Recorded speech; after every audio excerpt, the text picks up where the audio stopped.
Kia ora, and welcome to this video on how to submit your RS7 electronically via InfoCare. Your RS7s can also be printed. For new services, welcome aboard to our team, and this quite possibly is the first time you are submitting your RS7, and of course a refresher for those who have been with us on how to do this. For new services, you must ensure first and foremost that you have enabled ELI. On your notice board under the MOE compliance heading will be a warning that would say, please click here to see an important message concerning ELI. Please do click on that link if you do see that notice, and you have the option to accept or decline. If you choose decline, that means that none of your data will be transmitted automatically to the ELI system, and you would have to manually log into ELI Web and load that information manually. All ECE services are required to submit data to ELI, so it is in your best interest to click accept so that that data automatically will go through for you. If you choose accept, well done, you're on your way. To submit your RS7 in InfoCare, we do that via the Reports menu. Under our reports, we have MOE reports, and we come down to the option of RS7 return and in brackets funding. On screen, InfoCare will tell you some information that is very important that you need to achieve before you do submit your RS7. The Ministry do pay you, as you know, in advance for 4 consecutive months, and in order for them to advance you for the right number of days your service is open, you do need to ensure that your centre calendar is marked with any closures that you do have coming up. Your calendar is under the centre menu, and we select calendar. Please note that InfoCare will record the statutory holidays for you, such as King's Birthday, Matariki, Anzac Day, Waitangi, Easter, etc. For all regional anniversary days, you must record this in your calendar. The way that you would record that is to go to the month that you require, and you can use the toggle arrows at the top to navigate through your months. You can also select the month that you need to go to from the drop-down box here. And on the day that your regional anniversary is, it is important that you select the right code that the Ministry require, which in this case would be Anniversary Day. If you don't charge a fee, you can remove the charge box under that day as well, and that will apply to all children on your roll.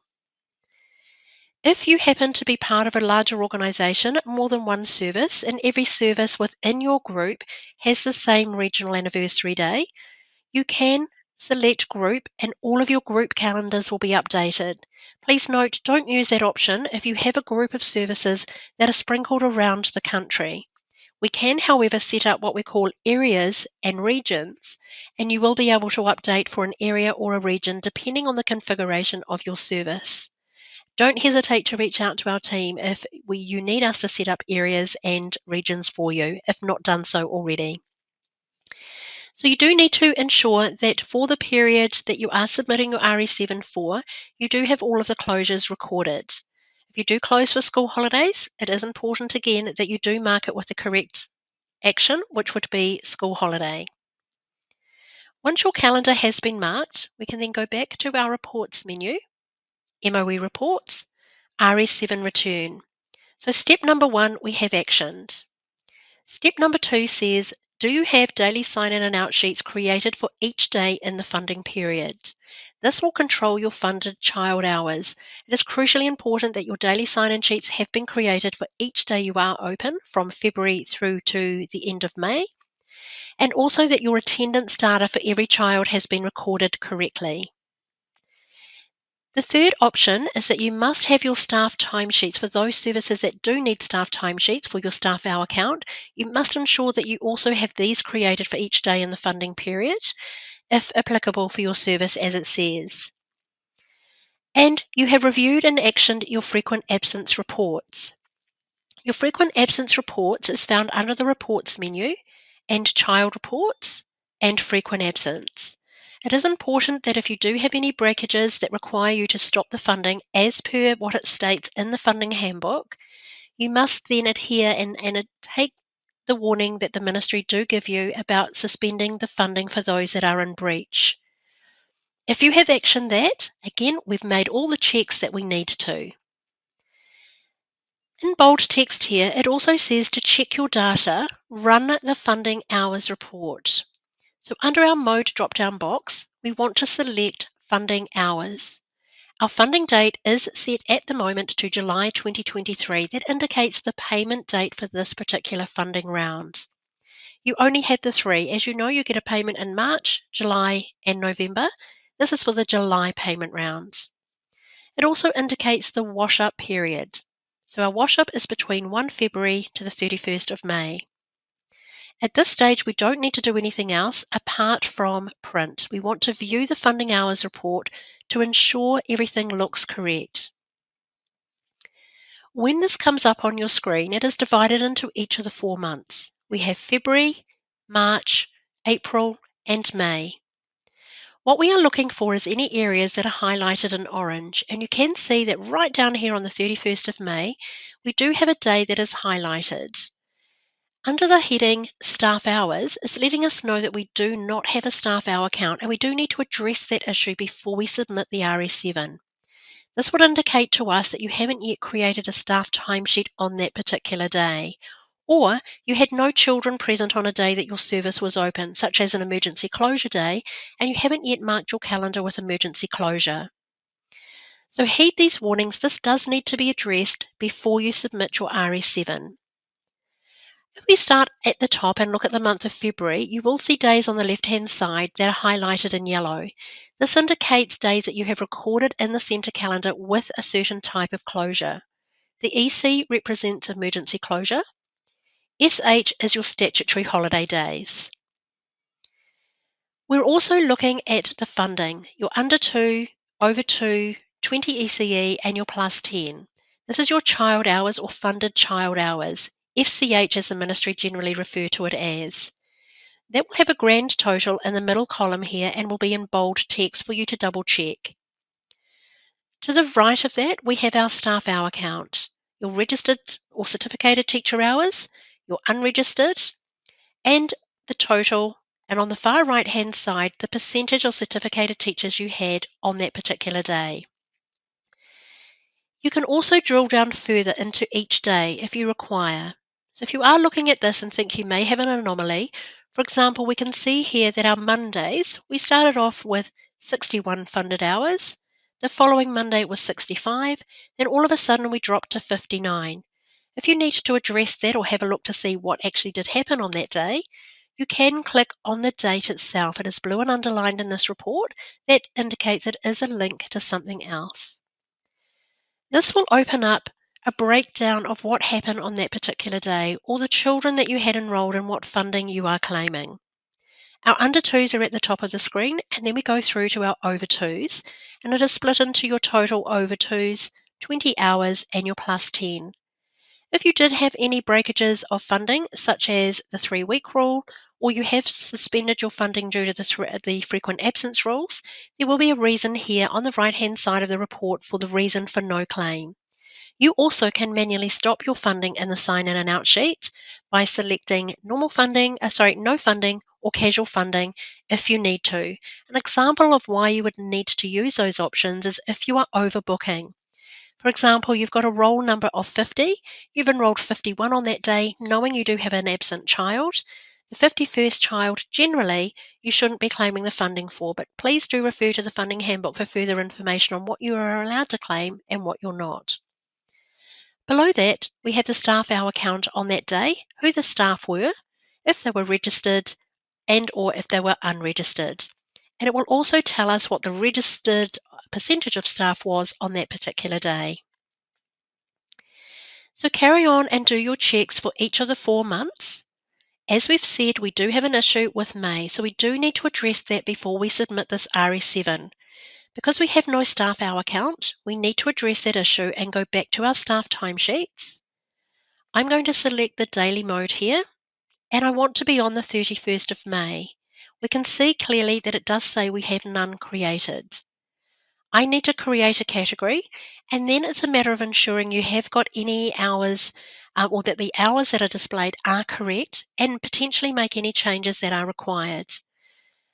If we had a staff member that didn't actually work those hours or changed lunch breaks or had non-contact time during the course of the day, do record that in the worked column and ensure that all of the staff details are correct before we complete your RS7. Now that we've addressed the issue, if we go back to our reports, MOE reports and RS7 return, double check now our funding hours. We have checked the previous 4 months, come all the way down to May, and we can now see that the orange for our staff hour count is corrected. We no longer have an issue. Below that, we have grand totals. The totals for Monday, Tuesday, Wednesday, Thursdays, and Friday. And then we go down into your total overall funding band for this period. For this service, it is sitting at the 95.5% band. 95.05 overall, which slots you into the 80 to 99% funding band. It is also giving you the total discretionary hours you have used during this period. Okay, please note that when we do submit your RS7, your discretionary hours report is automatically submitted if you have used any during the last 4 months when you do submit your RS7. There is no requirement to fill in any additional discretionary hours report. It is all part and parcel of submitting your RS7. Okay, now we're ready to do our RS7. We have made all of our checks, amended our calendar where we needed to, and addressed any issues that were looking orange or highlighted in orange on our funding hours report. To submit your RS7, we click on the RS7 from the print mode and select Submit RS7 to MOE. We do have some information on screen regarding this. Just note that the Ministry of Education turn on the interface only on the day that the RS7s are due to be submitted. You cannot submit electronically beforehand, and there's nothing we can do to control bringing that date forward. It is something that is absolutely 100% controlled by Eli, which is the ministry. They will switch this on at the beginning of the month, so the beginning of June, which is this particular period that we're looking at, and they will continue to do that for each of the RS7 submissions throughout your year. So once you've read the information, we want to click the Continue button. This will bring up the wash-up details, the same information you were just reviewing on your funding hours report. There's our emergency closure days at the top, our statutory holiday, and we have got the full 4 months. There's another statutory holiday there in April, and then we've got all of our May data. Here are the discretionary hours. We've used them across the months of April and May. And then below that, this will show the advanced days that you're open for the next period that they're going to send you the advanced funding for. This is where your calendar comes into play. If you have not recorded the days that your service is closed in advance, you do run the risk of being over or potentially underfunded, depending on what your changes are, for your advanced days that your service is open. At any point, if you do need to go back to make some amendments, you can click the back button and go back and make the amendments, and then come back to your RS7 and click those continue buttons. For now, I'm just going to click continue. My calendars are correct. And then we come to the attestation of certificated teachers' salaries if you are an ECE-based service. You do need to select whether you're on no steps. No steps means you will be funded at the 0 to 24% funding band. Step 1, you will be funded on the base rates of funding. Steps 1 to 6 is the parity. Steps 1 to 11 plus management is your extended parity. There are definitions down here pertaining to each one. So be very careful which one you do select. I'm going to select step 1 to 6, which is the pay parity. Then when I select that, you'll notice that the definition at the bottom will only be that of pay parity. Click continue. This is where the declaration is, where you need to fill in this. Ideally, it is the person duly authorised by your service that must complete the declaration. I'm just going to fill this in. Your contact phone number,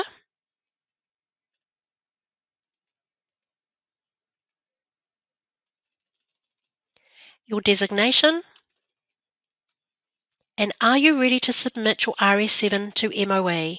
Again, at this point, if you wish to back out, you can select no. However, if you wish to proceed, click yes, and your RS7 has been submitted.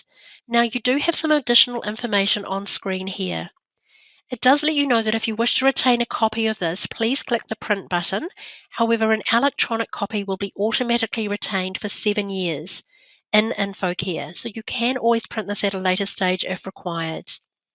So at the moment, and it's also letting you know that details of your discretionary hours have also been sent to the Ministry by email. I'm going to click Finish. I don't wish to print it right at this moment. If I do further down the track want to keep a copy for my records, under the Utilities menu, we can go to File, Download. All of the files that you have will be loaded in here, and we're specifically looking at your RS7 return that you have submitted. Here it is here, RS7 return. This is the MOE profile number for the service. 2023 is the July file we are looking at, and we can see the time and date that this file was actually completed. In other words, it's now electronically has been submitted directly into Eli. You will also notice that there is no facility for you to delete this file. That pink button, or the delete bin, which you can see further down, will not enable you to delete any files within here. So all of your RS7s, including your EC returns that you may have submitted during the course of your time, are unable to be deleted. At any time you can click on that file, that will bring up your RS7 for you to print, or save to your computer if that's what your requirements are. Now further to this, so that is your job done essentially. You have submitted your RS7. You can also utilise the RS7 return to look at a report called Funding Summary. This is an internal report. This is purely for your benefit only, no one else. Before you do submit your funding summary, for those who are new to InfoCare and potentially some of our existing customers, you do need to, in order for this report to show the correct funding dollar value, you do need to indicate if you have opted in for parity or for extended parity. To do that, it's a matter of going to the Centre menu and selecting the funding rates option. You will see in here that back in January 2023, we have already opted in for the parity rates. You do need to make a selection in here in order for the correct rates to come through on the report. If you don't, the system will automatically default all of the rates to the base rates. Just remember, this is just for an internal report. This has no implication for what you have submitted on your RS7. It's just an internal reference for your benefit only, so that funding reports that show dollar values will be in the correct dollar value amount. If you have opted in for extended, you need to select that option there. If you have not opted in for any, you're still on the base rates. There is absolutely nothing you need to do in this screen here. I'm going to leave my options set for pay parity rates. Now, as the funding rates change, and we do know that changes are coming in November and also January 2024, with those changes, a new funding rates table will be added automatically by us, which will again default to base rates. You will need to go into that before you submit your next, or you don't need to do it before you submit your next RS7, but when you want to look at the funding hours summary report, you do need to indicate to the system what rates you are on. With that option being selected, when we go back to our MOE reports, RS7 return, the funding summary report, when I print this, we are looking at the details that have come through. Each line for each of the months, our February, March, April and May, the very first line says advanced. This is the advanced amounts you have physically received from the Ministry of Education. You get this notification in the secure portal. At the beginning of July will be your next notification letter. Your last one would have been in March. In that particular notification, there are a table or two tables, normally page 3 or 4, that would have your advance figures for your ECE subsidies and also your 20 ECE advanced subsidies. Those figures need to be manually entered into InfoCare. However, if you are part of a larger organisation with more than 10 services, the Ministry of Education will actually send you a CSV file of your advance figures for all of your services. Unfortunately, they will not hand this file out for any services who have got fewer than 10. So for those of you who are standalone or just have a few services, you are required, or if you want this report to be accurate, You should be putting in your MOE advance funding amounts that you physically receive from the Ministry of Education each payment. It's only 3 times a year that you need to do this. If you are a large organisation, as I've said, you can upload the file by using this particular option here. Otherwise, for the majority who are a smaller organisation, you do need to select the period of time that you have been advanced funding for. I'm going to come down and select March 2023. You will do this for each of the 4 months. You would pop in the FCH, or the funded child hours, as shown on your report by the Ministry in that secure letter. Please note that I'm just typing in any figure here. This is not correct data. This is just fictitious for the purpose of demonstration. You would also enter the number of FCH, or funded child hours, for your over 2. Both of these figures are on the ECE subsidy table, advanced subsidy table, that you will find in your portal. You'll note that I'm not putting in the dollar symbol. If you do have cents involved, you will need to put the decimal place and cents. Now on your letter, you would look at the 20 ECE advanced subsidy table and populate it with that information as well. And I'm going to say here that we have got cents involved, and we'll say that's 98.